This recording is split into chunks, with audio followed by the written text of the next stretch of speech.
ഷാബു പ്രസാദ്, താങ്കൾ എങ്ങനെയാണ് വിലയിരുത്തുന്നത് യു ഡി എഫിന്റെ ഈ വിജയത്തെ? ഷാബു പ്രസാദ് കൂടി, ഞാൻ താങ്കളിലേക്ക് വരാം, ഒരുപാട് പേരുണ്ട്, അതുകൊണ്ടാണ് ഷാക്കിർ, ഞാൻ പറഞ്ഞ പോലെ താങ്കളുടെയും വസന്തിന്റെയും ഒക്കെ ദിവസമാണെന്ന്. ഷാബു എങ്ങനെ വിലയിരുത്തുന്നു താങ്കൾ? തീർച്ചയായിട്ടും യു ഡി എഫിന് വസ്തുത ക്ലിയറായി പറഞ്ഞുതരാം. ശരി ഷാബു.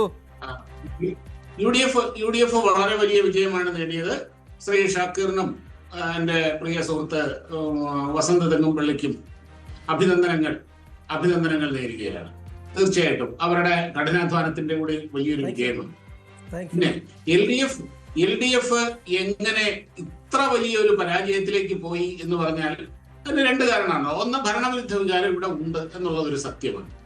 അത് മാത്രമല്ല, ഭരണവിരുദ്ധ വികാരത്തിനെ മറികടക്കാൻ വേണ്ട സംഘടനാ സംവിധാനവും അവരുടെ ആ ഒരു പ്രവർത്തന പരിചയവും ഒക്കെ എൽ ഡി എഫിന് ഉണ്ട് എങ്കിലും പക്ഷെ അവരെ ഈ ഭീകരമായ തോൽവിയിലേക്ക് നയിച്ചത് അവരുടെ ആ അഹങ്കാരവും അമിത ആത്മവിശ്വാസവുമാണ്. ഈ കഴിഞ്ഞ നോക്കൂ മഞ്ജുഷേ, ഈ കഴിഞ്ഞ ഒരാഴ്ച 10 ദിവസമായിട്ട് ഈ കേരളത്തിലെ പ്രചരണങ്ങളിലെ പ്രധാന വിഷയമെന്ന് എൽ ഡി എഫ് ഉന്നയിച്ച പ്രധാന വിഷയം അത് രാഹുൽ മാങ്കൂട്ടത്തിൽ വിഷയം മാത്രമായി. ഇത് സത്യത്തിൽ ഈ കേരളത്തിൽ ഇപ്പൊ അത് കേസിന്റെ കാര്യങ്ങളൊക്കെ ഇവിടെ ഒരുപാട് ചർച്ച ചെയ്തു. അതിന്റെ അകത്തോടെ അറിഞ്ഞില്ല, അത് രാഹുൽ മാങ്കൂട്ടം, അത് അയാളുടെ വ്യക്തിപരമായ കാര്യം, അയാളും വേറൊരു പെണ്ണും തമ്മിലുണ്ടെങ്കിൽ അത് അവര് തമ്മിൽ തീർക്കട്ടെ എന്ന ഒരു നിലപാടാണ് സത്യത്തിൽ ജനം ഇതിനെ പറ്റിയത്. അങ്ങനെ ഇത് കൃത്യമായി വായിച്ചറിയാൻ എൽ ഡി എഫിന് കഴിഞ്ഞില്ല. അതൊരു സത്യമാണ്.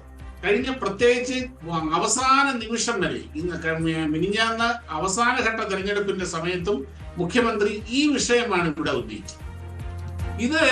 ഈ വിഷയം ഉന്നയിക്കുന്നവർ ഈ കാര്യത്തിൽ എത്ര കേമന്മാരാണ് എന്നുള്ളതും നമ്മുടെ മുമ്പിൽ യാഥാർത്ഥ്യങ്ങൾ ഒരുപാട് കാര്യങ്ങളുണ്ട്. ഈ രണ്ട് കാര്യങ്ങളാണ് സത്യത്തിൽ എൽ ഡി എഫിനെ ഏറ്റവും വലിയ ഈ ഒരു പരാജയത്തിലേക്ക് നയിച്ചത്. പിന്നെ ബി ജെ പി നേടിയ ഈ മുന്നേറ്റം, സത്യത്തിൽ ബി ജെ പി ഇങ്ങനെയുള്ള പ്രചരണങ്ങളിൽ ഒന്നും ഭാഗമായിട്ടില്ല. പിന്നെ പാലക്കാട് അതിന് കുറച്ചുകൂടെ ഒരു സെന്റിമെന്റൽ ഇമ്പോർട്ടൻസ് ഉണ്ടായിരുന്നതുകൊണ്ട് പാലക്കാട് മാത്രം അത് കുറച്ച് ഉണ്ടായിരുന്നു എന്നുള്ളതല്ലാതെ ഈ രാഹുൽ മാങ്കൂട്ടത്തിൽ വിഷയമോ അല്ലെങ്കിൽ ദിലീപിന്റെ വിഷയമോ ഇങ്ങനത്തെ കാര്യങ്ങളൊന്നും ബി ജെ പി ഏറ്റെടുത്തിട്ടില്ല. അത് മുമ്പോട്ട് വെച്ചിട്ടുമില്ല. അതിനു പകരം ബി ജെ പി കഴിഞ്ഞ കുറച്ച് 6-7 മാസങ്ങളായി വളരെ ചിട്ടയോടെയുള്ള ഹൈലി സിസ്റ്റമാറ്റിക് ആയിട്ടുള്ള പ്രൊഫഷണൽ ആയിട്ടുള്ള വളരെ ആ പ്രവർത്തനത്തിലൂടെ ജനങ്ങളുടെ ഇടയിൽ അടിത്തട്ടിൽ വർക്ക് ചെയ്യുന്നു, കൃത്യമായ ലക്ഷ്യബോധത്തോടുകൂടി വർക്ക് ചെയ്യുന്നു. കാര്യം അത്ര എളുപ്പമല്ല ബി ജെ പിക്ക് ഈ രണ്ട് ഘടാഘടിയൻ ഭീമൻ മുന്നണികളുടെ ഇടയിൽ കിടന്ന് പെർഫോം ചെയ്യുക എന്ന് പറയുന്നത് അത്ര എളുപ്പമുള്ള കാര്യമല്ല. എന്നുള്ളത് മാത്രമല്ല, ഇത്തവണ ഈ തിളക്കമാർന്ന നേട്ടം കൈവരിച്ചു എന്ന് പറയുമ്പോഴും ഗ്രാമപഞ്ചായത്തുകളിൽ സാന്നിധ്യം കൂട്ടാൻ കഴിഞ്ഞിട്ടുണ്ട്, ബ്ലോക്കിൽ സാന്നിധ്യം കൂട്ടാൻ കഴിഞ്ഞിട്ടുണ്ട്. തിരുവനന്തപുരം കോർപ്പറേഷനിലെ വിജയം എന്ന് പറയുന്നത് ഒരു ചരിത്ര നേട്ടവുമാണ്. പക്ഷേ ഏറ്റവും പ്രധാനപ്പെട്ട കാര്യം ജില്ലാ പഞ്ചായത്തുകളിലേക്ക് എത്തി നോക്കാൻ ഇതുവരെ കഴിഞ്ഞിട്ടില്ല. ശ്രീ ഷാബു പ്രസാദ്. അതെ ശരിയാണത്. കാര്യം ബി ജെ പി ഇനിയും ഒരുപാട് മുമ്പോട്ട് പോകാനുണ്ട്. ബി ജെ പിയുടെ ഇത്തവണത്തെ ഫോക്കസ് ജില്ലാ പഞ്ചായത്ത് ബി ജെ പിയുടെ ഫോക്കസിൽ ഉണ്ടായിരുന്ന സാധനമല്ല. ബി ജെ പിയുടെ ഫോക്കസ് എവിടെയായിരുന്നു? ഏറ്റവും വലിയ ഫോക്കസ് തിരുവനന്തപുരം കോർപ്പറേഷൻ തന്നെയായിരുന്നു. പിന്നെ മുനിസിപ്പാലിറ്റിയും പഞ്ചായത്തും, ബ്ലോക്ക്, ജില്ല എന്നുള്ളത് ബി ജെ പിയുടെ പ്രയോറിറ്റി ലിസ്റ്റിൽ ഉണ്ടായിരുന്നു. പക്ഷെ അത് അവസാനത്തെ ഫസ്റ്റ് പ്രയോറിറ്റി തിരുവനന്തപുരം കോർപ്പറേഷൻ തന്നെയായിരുന്നു. നോക്കൂ, ബി ജെ പിയുടെ ഓരോ സംസ്ഥാനങ്ങളിലെയും രാജ്യത്തെ വളർച്ചയുടെ ചരിത്രം ഒന്ന് പരിശോധിച്ചാൽ നമുക്ക് മനസ്സിലാകും. ആദ്യം ബി ജെ പി സാന്നിധ്യം അറിയിക്കുന്നതും വിജയത്തിന്റെ രുചി അറിയുന്നതും തലസ്ഥാന നഗരങ്ങളിലും പ്രധാനപ്പെട്ട നഗരങ്ങളിലുമാണ്. ബി ജെ പി, അതായത് ഇവിടെ രാജ്യത്ത് തന്നെ ബി ജെ പി ഏറ്റവും നിർണായകമായ സ്വാധീനം ആദ്യം തെളിയിച്ച ഒരു ഇടം എന്ന് പറയുന്നത് ബി ജെ പി ജനസംഘവും ഡൽഹിയായിരുന്നു.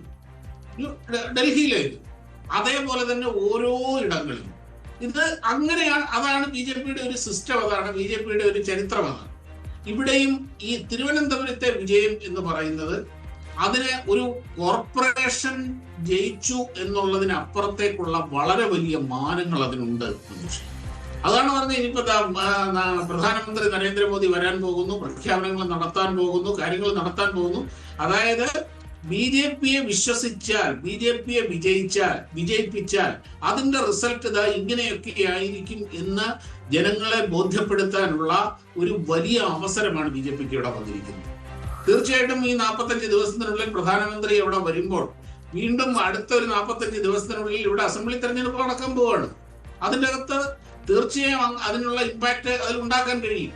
പിന്നെ ഇത്തവണത്തെ ഈ വിജയം UDFന്റെ ആധികാരികമായ വിജയം തന്നെയാണ്. ശരി ഹസ്കർ, അതിനുള്ള മറുപടി താങ്കൾക്ക് കാണുമല്ലോ. BJPയെ വിശ്വസിച്ചാൽ തിരിച്ചും അതിനുള്ള നേട്ടങ്ങൾ ജനങ്ങൾക്കുണ്ടാകും, ആ ഒരു സന്ദേശം നൽകുകയായിരുന്നുവെന്ന്. തിരുവനന്തപുരം കോർപ്പറേഷൻ അത്ഭുതങ്ങൾ കാണാൻ ഇരിക്കുന്നതേ ഉള്ളൂ എന്ന് കോർപ്പറേഷന് കീഴിൽ താമസിക്കുന്ന ജനങ്ങൾ.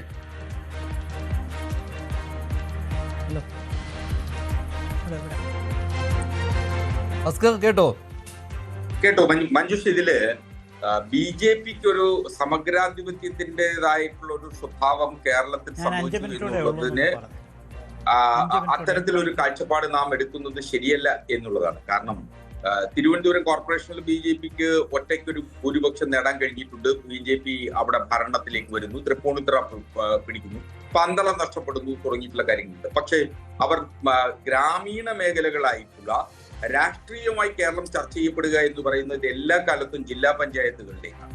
ജില്ലാ പഞ്ചായത്തുകളിൽ ഏതെങ്കിലും തരത്തിൽ BJPക്ക് ഏതെങ്കിലും മുന്നേറ്റം ഉണ്ടാക്കാൻ കഴിഞ്ഞിട്ടുണ്ടോ എന്ന് ചോദിച്ചു കഴിഞ്ഞാൽ അത് വലിയ തോതിൽ ഉണ്ടാക്കാൻ കഴിഞ്ഞില്ല. അവരുടെ ശ്രദ്ധ അവിടെ ഉണ്ടായിരുന്നില്ല എന്നുള്ളത് ഒരു വ്യാഖ്യാനമായി നമുക്ക് പറയാൻ കഴിയുമെങ്കിലും അവിടെ വരാൻ പോകുന്ന ഏറ്റവും പരമപ്രധാനമായിട്ടുള്ള കാതൽ എന്ന് പറയുന്നത് കേരളത്തിൽ ഭൂരിപക്ഷ വർഗീയതയിലേക്ക് കേരളീയ സാമൂഹ്യ ഘടന മുൻപ് ചിന്തിക്കാതിരുന്നിടത്ത് ഇപ്പൊ ചിന്തിക്കുന്നതിലേക്ക് കേരളീയ സാമൂഹ്യ ഘടനയിൽ മാറ്റം വന്നിട്ടുണ്ട് എന്ന് തുറന്നു സമ്മതിക്കണം. ഇതൊരു വലിയ അപകടത്തിലേക്കാണ് കേരളം പോകുന്നത് എന്നുള്ളത് ഇനിയെങ്കിലും UDFന്റെ നേതൃത്വം തിരിച്ചറിയണം. എന്തുകൊണ്ടെന്നാൽ UDF നേതൃത്വം അത് തിരിച്ചറിയുക എന്ന് പറയുമ്പോൾ UDF നേതൃത്വത്തെ സംബന്ധിച്ചിടത്തോളം UDFന് ഘടനാപരമായി വലിയ സംഘടനാ സ്വഭാവം ഉള്ള ഒരു രാഷ്ട്രീയ നിലപാടല്ല.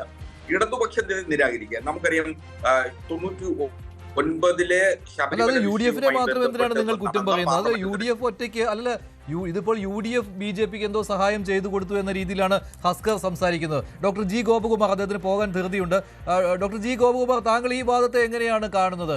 ഇപ്പോൾ ഭൂരിപക്ഷ വർഗീയത അപകടകരമായ രീതിയിൽ കേരളത്തിൽ വളരാൻ പോകുന്നു എന്നുള്ള കാര്യം ഹസ്കർ പറയുന്നു. ഇടതുപക്ഷത്തിന്റെ പൊതുവെയുള്ള ഒരു നറേറ്റീവ് കൂടിയാണല്ലോ അത്.